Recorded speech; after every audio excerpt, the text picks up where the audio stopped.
अस्सलाम वालेकुम students, here your chemistry instructor Mohammad Irfan Karim and welcome to my YouTube channel success teacher. हम लोगों ने जो ऑर्गेनिक केमिस्ट्री बेसिक्स की एक सीरीज स्टार्ट की हुई है, उसी के अंदर हम लोग एक पर्टिकुलर टॉपिक को जिसका नाम हमारे पास न्यूक्लियोफाइल है, इसका हम लोग डिस्कस करेंगे।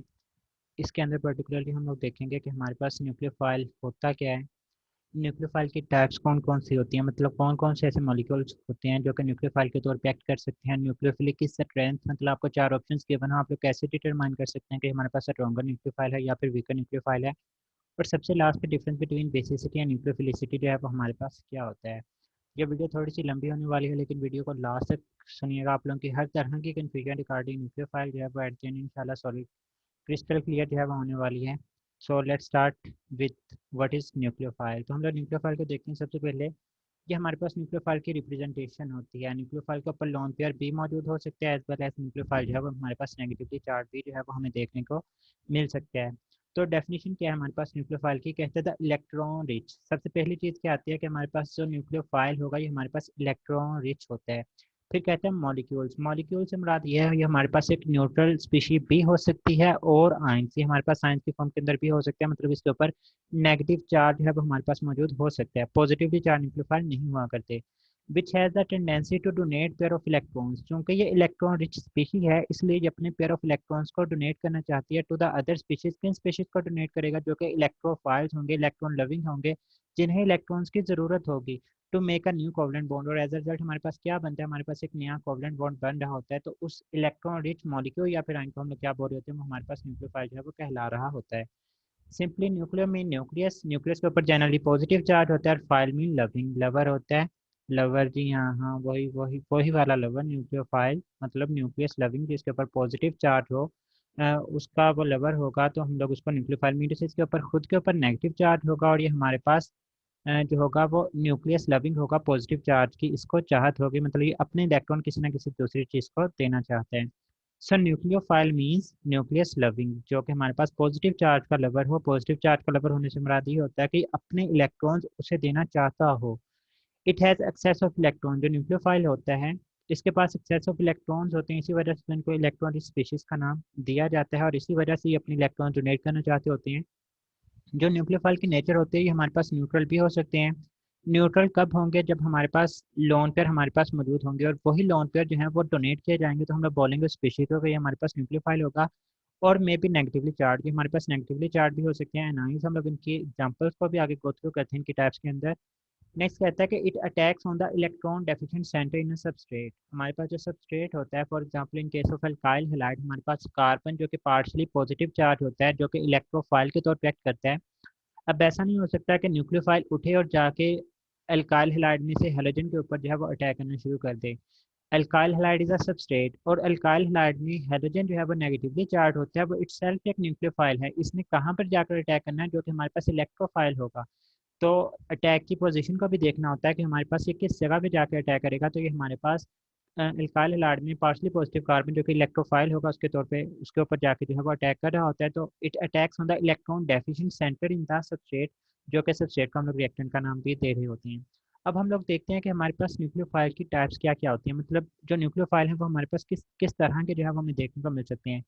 नंबर वन जो कैटेगरी होती है वो हमारे पास न्यूक्लियोफाइल जो है वो नेगेटिवली चार्ज स्पीशीज हो सकती हैं और इसके अंदर किसी भी किस्म की एक्सेप्शन नहीं होती।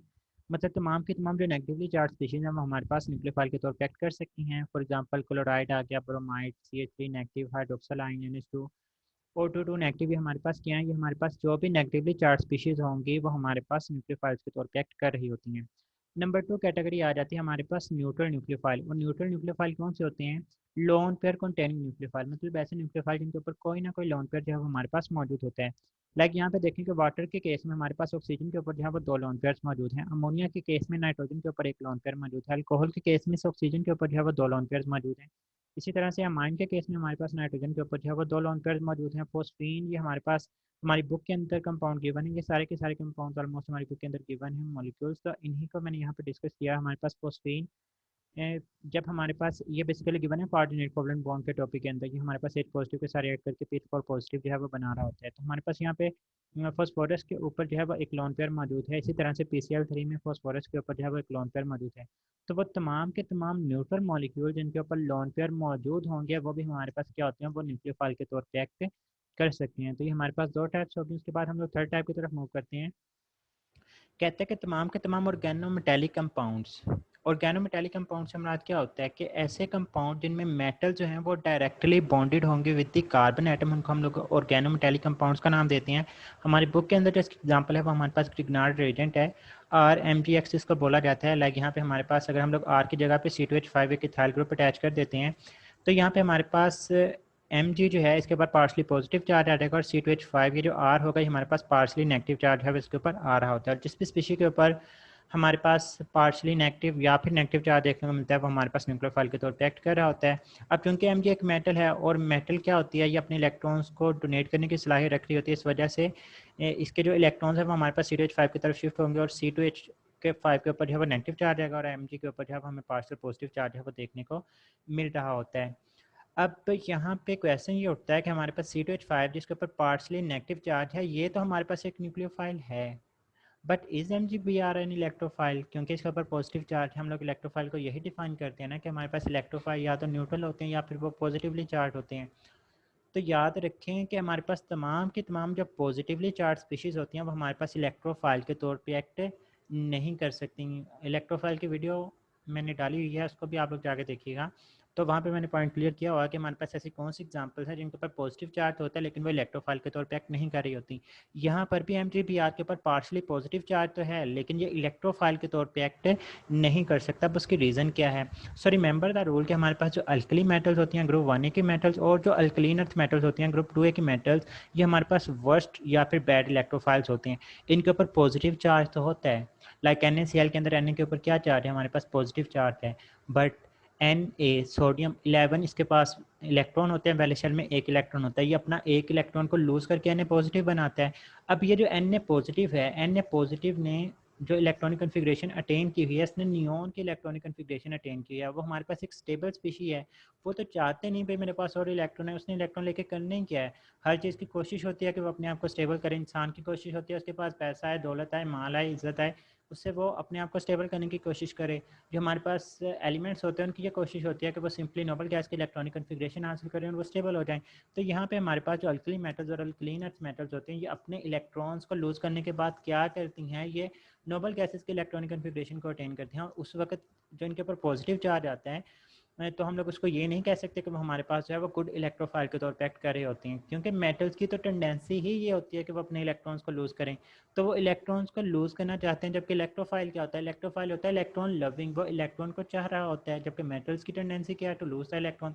मीन टू से कि हमारे पास ग्रुप 1 की मेटल्स और ग्रुप 2 की जो मेटल्स होती हैं वो हमारे पास इलेक्ट्रोफाइल्स के तौर पे एक्ट नहीं कर रही होती, आल्दो उनके ऊपर पॉजिटिव चार्ज हमें देखने को मिल रहा होता है।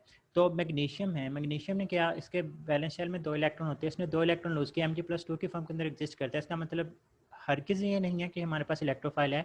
जब इसने 2 इलेक्ट्रॉन्स को लूज कर दिए हैं ना तो इसने नियॉन की इलेक्ट्रॉनिक कन्फिग्रेशन अटेन कर ली है। जब इसने नियॉन की इलेक्ट्रॉनिक कन्फिग्रेशन अटेन की तो ये सेल्फ स्टेबल बन चुका है, इसने किसी से इलेक्ट्रॉन नहीं लेने, इसको ज़रूरत भी नहीं है, तो ये हमारे पास इलेक्ट्रोफाइल के तौर पर एक्ट नहीं करेगा। सो द अल्कली मेटल्स और जो अल्कलीन अर्थ मेटल्स होती हैं they have attain the stability after losing electron. जब ये इलेक्ट्रॉन्स को लूज करती हैं तो ये अपने आप को स्टेबल कर लेती हैं। They don't need any kind of electron now, इन्हें किसी भी किस्म के इलेक्ट्रॉन्स की ज़रूरत नहीं हुआ करती। तो ये हमारे पास थर्ड टाइप ऑफ न्यूक्लियोफाइल आ जाती है। सबसे पहले हमने देखी कि वो हमारे पास नेगेटिवली चार्ज हो सकते हैं। नंबर 2 हम लोगों ने देखी कि वो हमारे पास न्यूट्रल हो सकते हैं। नंबर 3 हमने कहा कि हमारे पास ऑर्गेनोमेटेलिक कंपाउंड्स भी जो है वो हमारे पास लाइक इनके ऊपर ना ही हमें जो है वो नेगेटिव चार्ज देखने को मिला था और ना ही हम लोगों ने कहा कि यहाँ पे हमारे पास जो है वो लोन पेयर मौजूद था, लेकिन फिर भी हमारे पास जो है वो न्यूक्लियोफाइल के तौर पे एक्ट कर रहे हैं। जो फोर्थ टाइप है वो हमारे पास न्यूक्लियोफाइल की आती है जिसके अंदर पाई इलेक्ट्रॉन, जो कि इलेक्ट्रॉन रिच स्पीशीज़ होती हैं, वो हमारे पास न्यूक्लियोफाइल के तौर पर एक्ट कर सकती हैं। इनके पास क्या होता है, इनके पास पाई इलेक्ट्रॉन डेंसिटी होती है और जो पाई इलेक्ट्रॉन डेंसिटी होती है वीक इलेक्ट्रॉन्स होते हैं। एक जगह से दूसरी जगह मूव करती रहती हैं, वो टिकने वाले नहीं होते। वो कहते हैं हम नहीं यहाँ पे बैठने वाले। वो क्या करेंगे, इलेक्ट्रोफाइल आएगा, फौरी तौर पर उसके साथ अटैक हो जाएगा।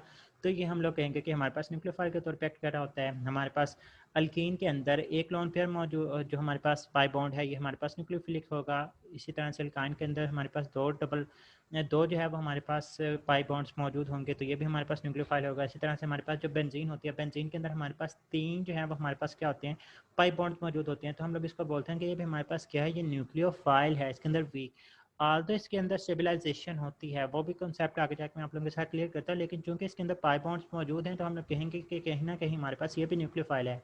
बेंजीन इटसेल्फ क्या होता है, ये हमारे पास एक न्यूक्लियोफाइल होता है। Therefore it shows the electrophilic substitution reaction. इसी वजह से हमारे पास इलेक्ट्रोफिलिक सब्स्टिट्यूशन रिएक्शन जो है वो हमारे पास शो कर रहे होते हैं। तो ये हम लोगों ने 4 टाइप्स का डिस्कस किया है। सबसे लास्ट पॉइंट है कि हमारे पास जो लिवर्स बेसिस होती हैं, Lewis bases has a tendency to donate electrons, और इसी तरह से हमारे पास न्यूक्लियोफाइल के पास भी यही टेंडेंसी होती है कि वो इलेक्ट्रॉन्स को डोनेट कर रहे होते हैं। लेकिन इनमें डिफरेंस भी होता है और सिमिलैरिटीज़ भी होती हैं, वो हम लोग सबसे लास्ट पे डिस्कस करेंगे। सिर्फ अभी ये बात याद रखें कि हमारे पास लिवर्स बेसिस जो है वो न्यूक्लियोफाइल्स भी हो सकती हैं। तो यहाँ तक हम लोगों ने टाइप्स को डिस्कस किया है। मैं आप लोगों को रिव्यू दे देता हूँ थोड़ी देर के लिए कि हमारे पास पहली टाइप क्या थी, कि हमारे पास ये नेगेटिवली चार्ज हो सकते हैं। नंबर 2 हमारे पास न्यूट्रल हो सकती हैं। न्यूट्रल कौन से होंगे, जिनके ऊपर लोन पेयर मौजूद होगा। नंबर 3 हमारे पास ऑर्गेनोमेटेलिक कंपाउंड्स होते हैं, जिनके ऊपर पार्शियल नेगेटिव चार्ज आ जाएगा। और फोर्थ वन हमारे पास आ जाती है जिसके अंदर इलेक्ट्रॉन रिच स्पीशीज मतलब पाई कंटेनिंग कंपाउंड्स हमें देखने को मिल रहे होते हैं। तो ये हमारे पास 4 तरह के न्यूक्लियोफाइल जो है वो हमें देखने को मिल सकते हैं। अब आते हैं हम लोग बेसिक, जो कि एमडी कैट के अंदर क्वेश्चन बहुत दफ़ा पूछा जाता है, बच्चे इसके अंदर बहुत ज़्यादा कंफ्यूज होते हैं कि स्ट्रेंथ ऑफ न्यूक्लियोफाइल को हम लोग किस तरह से डिटरमाइन कर रहे होते हैं। तो इसके अंदर भी मैं आप लोगों के साथ 4 पॉइंट्स को डिस्कस करूंगा। चारों पॉइंट्स को ध्यान से देखिएगा, इंशाल्लाह ये चीज़ें जो है वो क्रिस्टल क्लियर होने वाली हैं आप लोगों की। सबसे पहली बात जिससे आप लोग देख के बता सकते हैं कि हमारे पास न्यूक्लियोफाइल स्ट्रॉन्गर होता है या वीकर होता है। So the first point is कि nucleophilicity is directly related with the size of atoms. कि हमारे पास अगर आपके पास 4 न्यूक्लियोफाइल गिवन हो और आपसे पूछा जाए कि इनमें से कौन सा स्ट्रॉन्गर न्यूक्लियोफाइल है, तो सिंपली आप लोगों ने क्या करना है, आपने उसके साइज़ को देखना है। जिसका साइज़ सबसे ज़्यादा होगा वो हमारे पास स्ट्रॉन्गर न्यूक्लियोफाइल जो है वो हम लोग कंसीडर कर रहे होते हैं। अब उसकी रीज़न क्या होती है, जितना ज़्यादा साइज़ होगा हायर साइज़। साइज़ ज़्यादा होने का मतलब ये होता है कि हमारे पास जो न्यूक्लियस की अट्रैक्शन होती है वैलेंस इलेक्ट्रॉन्स के ऊपर, वो बहुत ही ज़्यादा कम होगी। जब कम अट्रैक्शन होगी वैलेंस इलेक्ट्रॉन्स के ऊपर, तो इलेक्ट्रॉन्स को लूज़ करना आसान होता है, क्योंकि न्यूक्लियोफाइल क्या है, nucleophile has the tendency to donate electrons. अगर वो अपने इलेक्ट्रॉन्स आसानी के साथ डोनेट कर रहा है, इसका मतलब यही होगा कि वो हमारे पास गुड न्यूक्लियोफाइल है। So we can say that nucleophilicity is directly related with the size of atoms. तो हम लोग इसकी एग्जांपल देखते हैं कि हमारे पास हैलाइड आयंस, लाइक आप लोगों के पास ये एक एमसीक्यू से बन जाता है कि हमारे पास फ्लोराइड, ब्रोमाइड और आयोडाइड हैं। ये हमारे पास 4 जो हैं वो न्यूक्लियोफाइल मौजूद हैं। आप हमें बताएं इनमें से कौन सा हमारे पास स्ट्रॉन्गर न्यूक्लियोफाइल होगा। तो सिंपली आप लोगों ने क्या देखा, आपने कहा कि इन सभी के ऊपर जो है वो हमारे पास आयोडाइड आयन का जो साइज़ होता है वो सबसे बड़ा होता है, क्योंकि हमारे पास ग्रुप में सबसे नीचे मौजूद है। तो जब ग्रुप में ये सबसे नीचे मौजूद है, इसका साइज़ सबसे ज़्यादा बड़ा होने की वजह से न्यूक्लियस की वैलेंस इलेक्ट्रॉन्स के ऊपर अट्रैक्शन कम होने की वजह से इसने इलेक्ट्रॉन्स को लूज़ किया। जब इसने इलेक्ट्रॉन्स को लूज़ किया तो हम लोग बोलेंगे कि हमारे पास क्या है, हमारे पास स्ट्रॉन्गर न्यूक्लियोफाइल है as compare to iodide ion. अगर हम लोग फ्लोराइड की बात करते हैं तो फ्लोराइड क्या होता है, फ्लोरीन का साइज़ छोटा है। जब साइज़ छोटा है, ऊपर से दूसरा एक फैक्टर और आता है, वो हम लोग आगे जाके भी डिस्कस करते हैं। फ्लोराइड का साइज़ छोटा है, जब साइज़ छोटा होगा तो न्यूक्लियस के इलेक्ट्रॉन्स के ऊपर अट्रैक्शन बहुत ज़्यादा होगी। बाहर से इलेक्ट्रोफाइल आएगा, फ्लोराइड का आके कहेगा भाई मुझे इलेक्ट्रॉन दो, तो फ्लोराइड का न्यूक्लियस कहता है जा जा भाग जा, मेरे को कोई इलेक्ट्रॉन नहीं भाई, मैंने अपने इलेक्ट्रॉन खुद के पास ही रखने। इसकी अट्रैक्शन न्यूक्लियस की जो है वो बहुत ज़्यादा होती है, वो उसको अपने इलेक्ट्रॉन जो है वो दे ही नहीं रहा होता। तो हमारे पास जो फ्लोराइड आयन होगा ये हमारे पास वीकर न्यूक्लियोफाइल के तौर पर एक्ट करेगा, जबकि आयोडाइड आयन जो है वो हमारे पास स्ट्रॉन्गर न्यूक्लियोफाइल होगा। दूसरा पॉइंट आता है हमारे पास इलेक्ट्रोनेगेटिविटी को हम लोग देखकर भी बता सकते हैं कि न्यूक्लियोफिलिसिटी का इलेक्ट्रोनेगेटिविटी के साथ इन्वर्स रिलेशन होता है। Now let's make a sense regarding this point कि किस तरह से इलेक्ट्रोनेगेटिविटी बढ़ने से न्यूक्लियोफिलिसिटी कम हो रही होती है। सिंपली न्यूक्लियोफिलिसिटी क्या है, एबिलिटी टू लूज इलेक्ट्रॉन्स। तो यहाँ पे देखें, अब कोई भी एलिमेंट जितना ज़्यादा इलेक्ट्रोनेगेटिव होगा, इलेक्ट्रोनेगेटिव का क्या मतलब होता है कि इलेक्ट्रॉन को अपने पास रखने की चाहत कितनी होती है। So higher the electronegativity, will have the more will to have electrons itself, उसकी कोशिश यही होगी कि इलेक्ट्रॉन मेरे पास ही रहें। जब उसकी कोशिश है कि इलेक्ट्रॉन उसके पास ही रहें, इसका मतलब वो अपने इलेक्ट्रॉन्स को लूज़ नहीं करना चाहता। जब वो अपने इलेक्ट्रॉन्स को लूज़ ही नहीं करना चाहेगा तो हम लोग बोलेंगे कि उसकी जो न्यूक्लियोफिलिसिटी होती है वो हमारे पास कम होती है। सो द इलेक्ट्रोनेगेटिविटी का जो न्यूक्लियोफिलिसिटी के साथ रिलेशन होता है वो हमारे पास इन्वर्स हुआ करता है। इसकी एग्जांपल देखें कि हमारे पास CH3 नेगेटिव है, NH2 नेगेटिव है, OH नेगेटिव है और F नेगेटिव है। इसके अंदर हमारे पास फ्लोरीन के ऊपर नेगेटिव चार्ज है, इसके अंदर ऑक्सीजन के ऊपर नेगेटिव चार्ज मौजूद है, इसके अंदर नाइट्रोजन के ऊपर, इसके अंदर जो है वो कार्बन के ऊपर नेगेटिव चार्ज मौजूद है।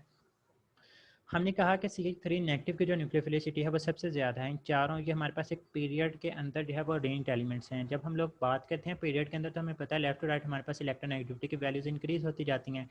तो कार्बन इनमें लीस्ट इलेक्ट्रोनेगेटिव एलिमेंट है। जब लीस्ट इलेक्ट्रोनेगेटिव एलिमेंट है, इससे क्या होता है, इसके इलेक्ट्रॉन्स की इतनी ज़्यादा चाहत नहीं होती क्योंकि ये वीक इलेक्ट्रोफाइल है कम्पेयर टू अदर वंस।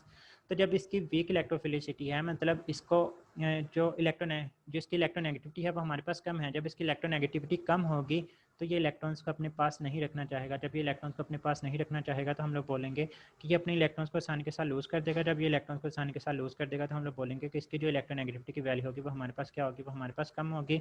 लेकिन अगर हम लोग फ्लोराइड आयन की बात करते हैं तो in case of fluoride ion हमारे पास क्या होता है कि इसकी इलेक्ट्रोनेगेटिविटी ज़्यादा होती है। जब इसकी इलेक्ट्रोनेगेटिविटी ज़्यादा होगी तो ये अपने इलेक्ट्रॉन्स को लूज़ नहीं करना चाहेगा। तो जब ये अपने इलेक्ट्रॉन्स को लूज़ ही नहीं करना चाहेगा, एक तो हमने ऊपर साइज़ वाली बात की और हम यहाँ पे इलेक्ट्रोनेगेटिविटी की भी बात कर रहे हैं। तो एक साइज़ छोटा है, दूसरी इसकी इलेक्ट्रोनेगेटिविटी जो है वो हमारे पास ज़्यादा होती है। जब इलेक्ट्रोनेगेटिविटी ज़्यादा होगी, इसके पास इलेक्ट्रोफाइल आएगा इलेक्ट्रॉन मांगने के लिए, तो फ्लोराइड कहता है भाई सबसे ज़्यादा इलेक्ट्रोनेगेटिव कौन, मैं। फ्लोराइड कहेगा भाई मैं इलेक्ट्रोनेगेटिव हूँ, इलेक्ट्रॉन मेरे पास ही रहने चाहिए, तुम किधर से आगे मेरे से इलेक्ट्रॉन लेने। तो वो अपने इलेक्ट्रॉन्स हरगिज़ नहीं देगा, जिसकी वजह से हम लोग बोलेंगे क्योंकि फ्लोराइड अपने इलेक्ट्रॉन नहीं दे रहा तो इस वजह से ये हमारे पास होगा वो वीक न्यूक्लियोफाइल के तौर पे एक्ट करेगा।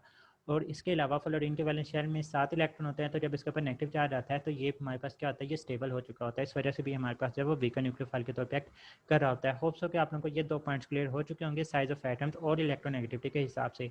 उसके बाद थर्ड पॉइंट, क्योंकि बहुत ही कम लेकिन हमारी बुक के अंदर इसका थोड़ा बहुत जिक्र है, इस वजह से मैंने ये पॉइंट ऐड किया है कि हमारे पास जो न्यूक्लियोफाइल है ये रेजोनेंस स्टेबलाइज नहीं होना चाहिए।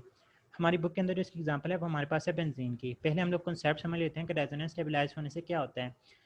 रेजोनेंस स्टेबलाइज जो स्पीशीज़ होती हैं उसके अंदर क्या होती हैं, लाइक बेंजीन है, बेंजीन के अंदर हम लोगों ने पढ़ा हुआ है कि इलेक्ट्रॉनिक क्लाउड है वो टी लोकलाइज्ड होता है। इलेक्ट्रॉन मुकामी नहीं होते, एक जगह से दूसरी जगह, दूसरी से तीसरी जगह, मतलब वो टिक के बैठने वाले नहीं होते, कभी यहाँ तो कभी वहाँ, कभी इसके दर कभी उसके दर, कभी दर पर दर।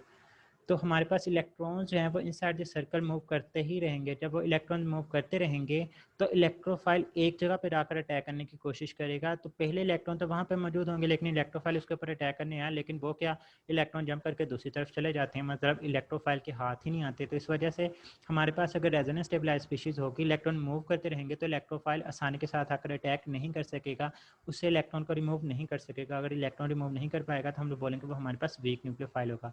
मीन टू से कि न्यूक्लियोफिलिसिटी का रेजोनेंस स्टेबलाइजेशन के साथ इन्वर्स रिलेशन होता है। अगर कोई भी मॉलिक्यूल रेजोनेंस स्टेबलाइज्ड होगा तो उसकी न्यूक्लियोफिलिसिटी जो है वो हमारे पास कम होती है। लाइक यहाँ पे देखें हमारे पास बेंजीन का स्ट्रक्चर जो है वो मौजूद है। पहले क्या था कि इस सपोज करें मैं इसको कार्बन नंबर 1 बोल देता हूँ, इसको कार्बन नंबर 2 बोल देता हूँ। इलेक्ट्रोफाइल आता है, इलेक्ट्रोफाइल आके कार्बन नंबर 1 और 2 के दरमियान जो हमारे पास इलेक्ट्रॉन मौजूद हैं यहाँ पे आके अटैक करने की कोशिश करते हैं।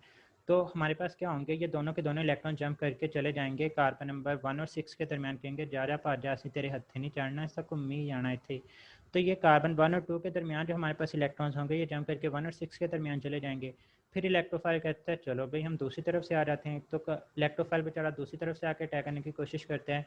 तो वहाँ से इलेक्ट्रॉन फिर चकमा दे के चले जाते हैं अगले कार्बन और कार्बन के दरमियान। तो इस तरह से इलेक्ट्रोफाइल को जगह ही नहीं मिलती कि वो उसके ऊपर जो है वो जाके अटैक कर सकें। हो जाता है अटैक लेकिन वो हमारे पास स्ट्रॉन्गर इलेक्ट्रोफाइल की मौजूदगी में होता है। लेकिन ये न्यूक्लियोफाइल तो है, लेकिन क्या है, ये हमारे पास एक वीक न्यूक्लियोफाइल होता है। न्यूक्लियोफाइल क्यों है, क्योंकि इसके अंदर पाई इलेक्ट्रॉन मौजूद है। वीक न्यूक्लियोफाइल क्यों है, क्योंकि इसके अंदर रेजोनेंस स्टेबलाइजेशन जो है वो मौजूद हुआ करती है। और फोर्थ पॉइंट जो है वो हमारे पास एमसीक्यूज को टैकल करने के अंदर बहुत ज़्यादा इंपॉर्टेंट होता है कि जो हमारे पास न्यूट्रल न्यूक्लियोफाइल होते हैं ना, वो मोर स्ट्रॉन्गर होते हैं as compare to neutral nucleophile. Neutral nucleophile मतलब जिनके ऊपर लोन पेयर मौजूद होंगे और नेगेटिव जिनके अंदर नेगेटिव चार्ज मौजूद होता है। अब इसकी रीज़न क्या होती है, जब हमारे पास नेगेटिव न्यूक्लियोफाइल होगा तो ये क्या करता है, अटैच करता है इलेक्ट्रोफाइल के साथ। एक नेगेटिव न्यूक्लियोफाइल भी इलेक्ट्रोफाइल के साथ अटैच होने की कोशिश करेगा, और जो हमारे पास पॉजिटिव न्यूट्रल न्यूक्लियोफाइल होता है वो भी इलेक्ट्रोफाइल के साथ अटैच होने की कोशिश करेगा। अब होता है क्या है कि हमारे पास एक नेगेटिव न्यूक्लियोफाइल है और दूसरी तरफ है हमारे पास पॉजिटिव जो पॉजिटिव कह रहा हूँ न्यूट्रल, इसकी जगह पे मैं लिख रहा हूँ एक नेगेटिव न्यूक्लियोफाइल है और दूसरा हमारे पास न्यूट्रल न्यूक्लियोफाइल है, और इलेक्ट्रोफाइल के ऊपर क्या होता है, पॉजिटिव चार्ज होता है। तो यहाँ पे देखें कि हमारे पास क्या है कि जब हमारे पास नेगेटिवली चार्ज जो हमारे पास न्यूक्लियोफाइल होगा वो पॉजिटिव के साथ अटैक करेगा, तो अटैच करने के बाद जो प्रोडक्ट बनती है वो न्यूट्रल बनेगी, पॉजिटिव नेगेटिव एक दूसरे के इफेक्ट को कैंसिल कर देंगे। लेकिन जब हमारे पास एक न्यूट्रल न्यूक्लियोफाइल आएगा वो इलेक्ट्रोफाइल के साथ जाकर अटैच करेगा, तो हमारे पास जो बनने वाली प्रोडक्ट होगी वो पॉजिटिवली चार्ज होगी। जब बनने वाली प्रोडक्ट पॉजिटिवली चार्ज होगी वो एक आयन होगी, और जो न्यूट्रल कंपाउंड्स होते हैं वो हमारे पास मोर स्टेबल हुआ करते हैं, और हर चीज़ की कोशिश भी यही होती है कि वो स्टेबिलिटी की तरफ जाए। तो हमारे पास जब प्रोडक्ट न्यूट्रल बनेगी तो वो स्टेबल प्रोडक्ट होगी, और जब स्टेबल प्रोडक्ट बनेगी तो हम लोग बोलेंगे कि हमारे पास जो नेगेटिव न्यूक्लियोफाइल होगा ये हमारे पास मोर रिएक्टिव होगा, वो स्ट्रॉन्गर न्यूक्लियोफाइल होगा, वो आसानी के साथ अपने इलेक्ट्रॉन देने की कोशिश करेगा। तो ये हमारे पास जो है वो स्ट्रेंथ ऑफ न्यूक्लियोफाइल के रिगार्डिंग जो थे वो पॉइंट्स है, इस तरह से हम लोग जो है वो न्यूक्लियोफिलिसिटी को डिटरमाइन कर रहे होते हैं। तो सबसे पहले आप लोगों ने क्या देखना होता है, मैं रिव्यू दे रहा हूँ कि नेगेटिव हैं या फिर पॉजिटिवली चार्ज हैं। अगर तो सॉरी पॉजिटिवली कह रहा हूँ, या नेगेटिव होंगे या फिर न्यूट्रल होंगे।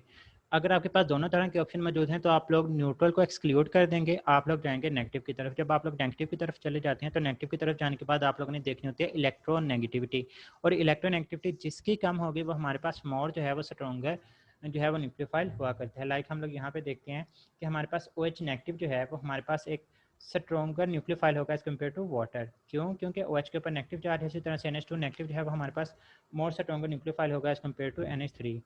हम यहाँ पे क्वेश्चन को टैकल करते हैं। पूछा गया है कि हमारे पास इनमें से स्ट्रॉन्गेस्ट न्यूक्लियोफाइल जो है वो कौन सा है। तो सबसे पहले आप लोगों ने क्या देखना है कि हमारे पास नेगेटिवली चार्ज और हमारे पास न्यूट्रल न्यूक्लियोफाइल मौजूद हैं या नहीं। तो यहाँ पे क्या है कि हमारे पास न्यूट्रल न्यूक्लियोफाइल भी मौजूद है, नेगेटिवली चार्ज न्यूक्लियोफाइल भी हमारे पास जो है वो यहाँ पे मौजूद हैं। तो सिंपली हम लोग क्या करेंगे कि जो न्यूट्रल होंगे इनको एक्सक्लूड कर दें, NH3 को भी एक्सक्लूड कर दें और PH3 को भी आप एक्सक्लूड कर दें। मतलब OH नेगेटिव और NH2 नेगेटिव में से अब आपने डिसाइड करना है। तो OH नेगेटिव और NH2 नेगेटिव में से आप देखेंगे कि हमारे पास जो हमारे पास इलेक्ट्रोनेगेटिविटी है वो किसकी कम है। जिसकी इलेक्ट्रोनेगेटिविटी कम होगी उसकी जो न्यूक्लियोफिलिसिटी होगी वो ज़्यादा होगी। तो यहाँ पे हमारे पास नाइट्रोजन और ऑक्सीजन में से जो इलेक्ट्रोनेगेटिविटी नाइट्रोजन की कम होती है, इस वजह से हमारे पास स्ट्रॉन्गर न्यूक्लियोफाइल होगा। तो हम लोग कहेंगे कि यहाँ पे हमारे पास जो राइट ऑप्शन है वो 4 आ जाएगा। अगर हम लोगों ने यहाँ पे ऑर्डर देखना हो तो NH2 नेगेटिव जो है वो सबसे स्ट्रॉन्गर हमारे पास न्यूक्लियोफाइल होगा, उसके बाद OH नेगेटिव आएगा, और उसके बाद हम लोग अगर न्यूट्रल्स को देखें तो एक तरफ PH3 है और दूसरी तरफ NH3। न्यूट्रल में भी आप लोगों ने अगेन देखना है कि इनमें से किसकी जो है वो इलेक्ट्रोनेगेटिविटी कम है। जिसकी इलेक्ट्रोनेगेटिविटी कम होगी वो स्ट्रॉन्गर न्यूक्लियोफाइल होगा। तो यहाँ पे P फॉस्फोरस की जो इलेक्ट्रोनेगेटिविटी कम है, इस वजह से ये स्ट्रॉन्गर न्यूक्लियोफाइल के तौर पर एक्ट करेगा, और सबसे लास्ट में हमारे पास NH3 आ जाएगा। इसी तरह से नेक्स्ट क्वेश्चन है कि which of the following is the strongest nucleophile. यहाँ से अगेन आपने स्ट्रॉन्गेस्ट न्यूक्लियोफाइल को डिटरमाइन करना है। तो अगेन आप H2 और NH3 को जो है वो निकाल देंगे। पहले तो खुद सोचें इसका आंसर क्या होगा। उसके बाद अब यहाँ पे देखें कि हमारे पास एक CH3 नेगेटिव मौजूद है और दूसरी तरफ OH नेगेटिव मौजूद है। ये नेगेटिवली चार्ज जो न्यूक्लियोफाइल है ये मोर स्ट्रॉन्गर होंगे as compare to neutral one. अब C और ऑक्सीजन में से किसकी इलेक्ट्रोनेगेटिविटी कम होगी वो देखना है। कार्बन की इलेक्ट्रोनेगेटिविटी कम है, इस वजह से हमारे पास स्ट्रॉन्गर न्यूक्लियोफाइल होगा। तो यहाँ पे हमारे पास जो राइट ऑप्शन है वो 4 ही आ जाएगा। मैं आपसे पूछता हूँ कि इसका ट्रेंड क्या होगा, तो आप लोग इसका ट्रेंड जहन में सोचें और फिर खुद से इसका आंसर करने की कोशिश करें। तो जो हमारे पास ट्रेंड बनेगा वो इस तरह से बनेगा कि हमारे पास CH3 नेगेटिव, जिस क्योंकि न्यूट्रल जो है वो जो नेगेटिवली चार्ज होते हैं वो हमारे पास स्ट्रॉन्गर होते हैं ना न्यूक्लियोफाइल, तो इस वजह से CH3 नेगेटिव स्ट्रॉन्गर न्यूक्लियोफाइल होगा। उसके बाद OH नेगेटिव आ जाएगा, और उसके बाद आप लोगों ने न्यूट्रल को देखना होता है। तो न्यूट्रल के अंदर नाइट्रोजन और ऑक्सीजन में से नाइट्रोजन की इलेक्ट्रोनेगेटिविटी कम है, इस वजह से ये मोर न्यूक्लियोफाइल होकर उसके बाद जो है हमारे पास वाटर आ रहा होता है। तो यहाँ तक जो है वो हमारे पास SMD कैट के रिगार्डिंग जो है वो क्वेश्चन पूछे जा रहे होते हैं। जो नेक्स्ट कॉन्सेप्ट है इसको आप लोग बेशक छोड़ना चाहे तो छोड़ सकते हैं, लेकिन इंपॉर्टेंट वन है कॉन्सेप्ट्स। लाइक हम लोग जब बेंजीन के अंदर इसको थोड़ा बहुत रिलेट कर रहे होते हैं, तो जब मैं आप लोगों को बेंजीन का यूनिट पढ़ाऊंगा उसके अंदर भी बताऊंगा। यहाँ पे हम लोग बेसिसिटी और न्यूक्लियोफिलिसिटी के अंदर थोड़ा सा जो डिफरेंस होता है वो क्लियर करने की कोशिश करते हैं। कहते हैं जो लिवर्स बेस होती है ना, it has the tendency to donate pair of electrons, और जो न्यूक्लियोफाइल होता है वो भी उसकी भी यही आदत होती है, कोशिश होती है कि उसने क्या करना होता है, अपने पेयर ऑफ इलेक्ट्रॉन्स को डोनेट करना होता है। दोनों ने अपने इलेक्ट्रॉन्स को डोनेट करना होता है, बट बेसिसिटी का जो है ट्रेंड होता है वो सेम भी हो सकता है और न्यूक्लियोफिलिसिटी की तरह, और वो डिफरेंट भी हो सकता है। मतलब ऐसा हो सकता है कि बेसिसिटी का ट्रेंड इन ग्रुप्स सेम हो या फिर डिफरेंट हो, और पीरियड्स के अंदर सेम हो या डिफरेंट हो, मतलब दोनों तरह की कंडीशन जो है वो हमें देखने को मिल सकती हैं।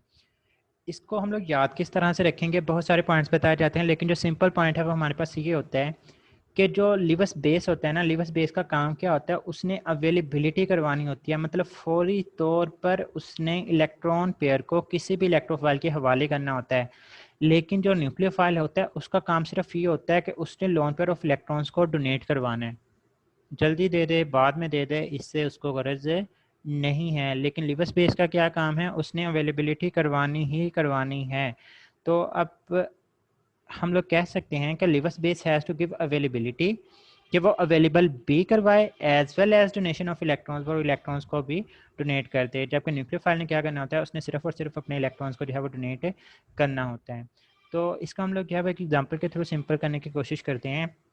ये हमारे पास हाइड्राइड्स हैं ग्रुप 5A के, नाइट्रोजन है, फॉस्फोरस है, आर्सेनिक है, और सबसे लास्ट में हमारे पास जो है वो एंटीमनी आ जाती है। इनके हाइड्राइड्स हमारे पास मौजूद हैं। हम लोग इनके साइज़ को ड्रा करते हैं। तो ये मैंने इनके साइज़ को ड्रा किया हुआ है कि हमारे पास सबसे पहले NH3 मौजूद है, जिसमें नाइट्रोजन का साइज़ सबसे कम है, फिर PH3 है, उसके बाद ASH3 है, और इसके बाद spa3 एंटीमनी के हाइड्राइड जो है वो हमारे पास मौजूद है। थोड़ा सा मैं आपको रिमेंबर करवा दूं कि बेसिसिटी क्या था। मैंने कहा कि इलेक्ट्रॉन लोन पेयर जो है उसको अवेलेबल भी करवाना है और डोनेट भी करना है, जबकि जो न्यूक्लियोफाइल होता है उसका काम सिर्फ ये होता है कि उसने लोन पेयर को डोनेट करना होता है। तो अब हम लोग देखते हैं कि हमारे पास दोनों तरफ, एक नाइट्रोजन और एक sp3, दोनों की तरफ आ गया H पॉजिटिव। जब H पॉजिटिव आए, इन्होंने एक्सेस करनी है लोन पेयर की तरफ। तो जब हम लोग NH3 के केस में देखते हैं, तो हमारे पास अगर आप NH3 और sp3 के केस दोनों में देखेंगे, तो आप लोगों को यहाँ पे देखने को मिलेगा कि NH3 के केस में जल्दी से H पॉजिटिव को इलेक्ट्रॉन अवेलेबल हुए, मतलब उन्होंने कम जो रास्ता कवर किया इलेक्ट्रॉन तक पहुँचने के लिए। जबकि sp3 में चूंकि उसका साइज़ बड़ा था, साइज़ बड़ा होने की वजह से H पॉजिटिव को इलेक्ट्रॉन पेयर तक जाने में ज़्यादा टाइम लगा। इसका मतलब ये हुआ कि NH3 जो था उसने क्या किया, उसने अपने इलेक्ट्रॉन जो थे वो जल्दी से अवेलेबल किए। जब इसने अपने इलेक्ट्रॉन जल्दी से अवेलेबल किया और डोनेट कर दिया, तो हम लोग बोलेंगे कि हमारे पास क्या है, ये हमारे पास मोर बेसिक हो जाएगा। जबकि sp3 में क्या होता है, अब इसका साइज बड़ा होने की वजह से H पॉजिटिव को ज़्यादा घूम के जाना पड़ा, so availability is less as compare to NH3। तो हम लोग बोलेंगे कि sp3 क्या है, वो हमारे पास एक वीकर बेस होगी। सिंपली जब भी आपने ग्रुप्स के अंदर बेसिसिटी को रिलेट करना है तो विद दिस साइज करना है। जब साइज कम होगा, इलेक्ट्रॉन आसानी के साथ अवेलेबल हो जाएंगे, तो हम लोग बोलेंगे उसकी बेसिसिटी जो है वो हमारे पास ज़्यादा होगी। तो हम लोग बोलेंगे कि ऑर्डर ऑफ बेसिसिटी क्या होगा कि NH3 सबसे ज़्यादा बेसिक है, फिर PH3 और ASH3 सबसे लास्ट पे sp3 आती है। ये हमारे पास आ गया बेसिसिटी का ट्रेंड। लेकिन न्यूक्लियोफिलिसिटी किस चीज़ के ऊपर डिपेंड करती है, न्यूक्लियोफिलिसिटी जो है वो हमारे पास डिपेंड कर रही होती है किस चीज़ के ऊपर, उसके इलेक्ट्रोनेगेटिविटी की वैल्यूज़ के ऊपर। तो इन केस ऑफ न्यूक्लियोफिलिसिटी आप लोग इलेक्ट्रोनेगेटिविटी को देख लें या फिर साइज को देख लें। हम लोग यहाँ पे इलेक्ट्रोनेगेटिविटी को देखते हैं कि आपने क्या करना होता है, इलेक्ट्रॉन पेयर को डोनेट करवाना होता है। कौन सी चीज़ अपनी इलेक्ट्रॉन पेयर डोनेट आसानी के साथ करेगी, जिसकी इलेक्ट्रोनेगेटिविटी कम होगी। तो जिसकी इलेक्ट्रोनेगेटिविटी कम होगी वो स्ट्रॉन्गर न्यूक्लियोफाइल, और जिसकी इलेक्ट्रोनेगेटिविटी ज़्यादा होगी वो वीकर न्यूक्लियोफाइल होता है। तो यहाँ पर क्या है कि हमारे पास जितनी ज़्यादा इलेक्ट्रोनेगेटिविटी वो वीकर न्यूक्लियोफाइल होगा। तो इसके अंदर देखें कि हमारे पास नाइट्रोजन जो है वो मोर इलेक्ट्रोनेगेटिव एलिमेंट है। जब ये मोर इलेक्ट्रोनेगेटिव एलिमेंट है, इसके पास इलेक्ट्रोफाइल आएगा, कहेगा भाई मुझे इलेक्ट्रॉन दो। नाइट्रोजन कहेगा नहीं, मैं मोर इलेक्ट्रोनेगेटिव हूँ, मुझे इलेक्ट्रॉन की ज़रूरत है, मैंने अपने इलेक्ट्रॉन तुम्हें डोनेट नहीं करने, तुम कहीं और से जाकर अपने इलेक्ट्रॉन्स का बंदोबस्त करो। तो वो हमारे पास क्या होगा, वो हमारे पास नाइट्रोजन जो है वो वीकर न्यूक्लियोफाइल होगा, क्योंकि ये अपने इलेक्ट्रॉन जो है वो आसानी के साथ नहीं दे रहा। तो यहाँ पे हमारे पास जो ट्रेंड बनेगा वो sp3 सबसे ज़्यादा स्ट्रॉन्गर न्यूक्लियोफाइल, जबकि बेसिसिटी के अंदर हमने देखा था कि हमारे पास सबसे वीकर बेस जो है वो हमारे पास मौजूद होती है। तो यहाँ पे हमने क्या देखा कि बेसिसिटी ऑर्डर जो है वो इन्वर्स है न्यूक्लियोफिलिसिटी के, मतलब इनका ऑर्डर जो है वो एक दूसरे के इन्वर्स है। अब हम लोग देखते हैं कि इनका ऑर्डर सेम किस तरह से हो सकता है। तो ये हमारे पास आ जाती है बात पीरियड्स की। जब हम लोग पीरियड्स की बात करते हैं, तो पीरियड्स के अंदर क्या होता है कि size of element doesn't increases up too much extent. अब आप लोग कहेंगे कि सर ये क्या कह रहे हैं आप, कि हम लोगों ने तो यही पढ़ा है कि हमारे पास एटॉमिक साइजेस जो हैं वो पीरियड्स के अंदर डिक्रीज़ होते हैं। नो डाउट साइजेस डिक्रीज़ होते हैं, लेकिन उनके अंदर इतना ज़्यादा डिफरेंस नहीं होता जितना हमारे पास ग्रुप्स के अंदर होता है। जब हम लोग बात करते हैं पीरियड्स की, तो उसमें नंबर ऑफ शेल सेम रहते हैं, न्यूक्लियस के अट्रैक्शन की वजह से उसका साइज़ कम होता है, लेकिन इतना कम नहीं होता जितना हमारे पास नंबर ऑफ शेल्स के बढ़ने की वजह से साइजेस में इजाफा हो रहा होता है इन केस ऑफ ग्रुप्स। तो जब हम लोग पीरियड्स की बात करते हैं, तो उस केस में हम लोग कहते हैं कि साइज ऑफ एलिमेंट इतना ज़्यादा इंक्रीज नहीं हो रहा होता। लेकिन मैंने यहाँ पे क्लियर कर दिया है कि हमारे पास इट डिक्रीजेज, इन फैक्ट ये हमारे पास कम होता है, लेकिन इतना कम नहीं होता कि हम लोग उसको कंसिडरेबल कर सकें। तो यहाँ पे हम लोग जो मेजर फैक्टर डिटरमाइन कर रहे होते हैं, हम लोग कहते हैं कि इलेक्ट्रोनेगेटिविटी जो है वो हमारे पास बेसिक फैक्टर होगा to determine the nucleophilicity as well as basicity. Groups में क्या था कि बेसिसिटी को डिटरमाइन करने के लिए हमने साइज को देखा था और न्यूक्लियोफिलिसिटी को डिटरमाइन करने के लिए हम लोगों ने इलेक्ट्रोनेगेटिविटी को देखा था। जबकि पीरियड्स के अंदर साइज को नहीं देखा जाता, आपने न्यूक्लियोफिलिसिटी को भी इलेक्ट्रोनेगेटिविटी से डिटरमाइन करना है और बेसिसिटी को भी आप लोगों ने जो है वो इसी चीज़ से इलेक्ट्रोनेगेटिविटी से जो है वो डिटरमाइन करना होता है। सो द इलेक्ट्रोनेगेटिविटी इंक्रीजेज, तो हमारे पास इलेक्ट्रोनेगेटिविटी इंक्रीज होती जाएगी। जब इलेक्ट्रोनेगेटिविटी इंक्रीज होगी लॉस ऑफ इलेक्ट्रॉन मुश्किल होगा। जब लॉस ऑफ इलेक्ट्रॉन मुश्किल होगा so the availability of electron as well as donation of electron जो है वो डिफिकल्ट हो जाती है। तो हम लोग बोलते हैं कि हमारे पास बेसिसिटी और न्यूक्लियोफिलिसिटी जो है वो डिक्रीज हो जाती है अलॉन्ग द पीरियड। इनका जो ट्रेंड होगा वो CH3 कार्बन चूंकि सबसे लीस्ट इलेक्ट्रोनेगेटिव है, ये आसानी के साथ इलेक्ट्रॉन दे देगा। जबकि फ्लोराइड के पास इलेक्ट्रॉन आएगा वो कहता जा भाजा मेरे को कोटना खाली मैं नहीं अपने इलेक्ट्रॉन देने लगा डी आसानी के नाल, तो वो अपने इलेक्ट्रॉन नहीं देगा। जब इलेक्ट्रॉन नहीं देगा तो हम लोग क्या बोलेंगे, हमारे पास वीक न्यूक्लियोफाइल भी और वीक बेसिसिटी भी शो कर रहा होता है। यहाँ पर क्या है कि बेसिसिटी का ऑर्डर सेम एज न्यूक्लियोफिलिसिटी है। हो सो कि आप लोगों को बेसिसिटी का और न्यूक्लियोफिलिसिटी का रिलेशन जो है वह समझ आ चुका होगा। ये MCQs आप लोगों से कभी पूछा जा सकता है कि न्यूक्लियोफिलिसिटी ग्रुप के अंदर किस तरह से चेंज हो रही होती है, और हमारे पास पीरियड्स के अंदर तो न्यूक्लियोफिलिसिटी जो है वो ग्रुप के अंदर इंक्रीज होती है। क्यों इंक्रीज होती है? क्योंकि हमारे पास डाउन द ग्रुप इलेक्ट्रोनेगेटिविटी कम होती जाती है। जब इलेक्ट्रोनेगेटिविटी कम होती जाएगी तो इसकी न्यूक्लियोफिलिसिटी बढ़ती जाएगी। जबकि डिक्रीज होगी पीरियड के अंदर, क्योंकि पीरियड के अंदर इलेक्ट्रोनेगेटिविटी की वैल्यू इंक्रीज होती है। जब वैल्यू इंक्रीज होगी तो हम लोग बोलेंगे कि हमारे पास इसकी जो न्यूक्लियोफिलिसिटी होगी वो हमारे पास डिक्रीज होती जाएगी। जबकि बेसिसिटी जो है वो दोनों ग्रुप्स में भी और पीरियड्स में भी हमारे पास डिक्रीज हो रही होती है। ट्रेंड सेम है कि दोनों में डिक्रीज हो रही होती है, लेकिन उनकी जो रीज़न होती है वो डिफरेंट होती है। ग्रुप में क्यों डिक्रीज होती जाती है? क्योंकि साइज बढ़ता जाता है। साइज बढ़ता जाएगा, अवेलेबिलिटी ऑफ इलेक्ट्रॉन कम होती जाएगी, उसकी बेसिसिटी भी कम होती जाएगी। लेकिन पीरियड्स के केस में साइज को नहीं हम लोगों ने देखना, हम लोगों ने इलेक्ट्रोनेगेटिविटी को देखना है। जितनी ज़्यादा इलेक्ट्रोनेगेटिविटी होगी लॉस ऑफ इलेक्ट्रॉन जो होगा वो मुश्किल हो जाएगा। जब लॉस ऑफ इलेक्ट्रॉन मुश्किल हो जाएगा तो हम लोग कहेंगे कि basicity, ability to lose electron, ability to donate lone pair of electron जो है वो हमारे पास मुश्किल हो जाएगा। इस वजह से बेसिसिटी डिक्रीज होगी दोनों केसेस में, ग्रुप्स में भी पीरियड्स में भी। होप्स हो कि आप लोगों ने वीडियो को एंजॉय किया होगा।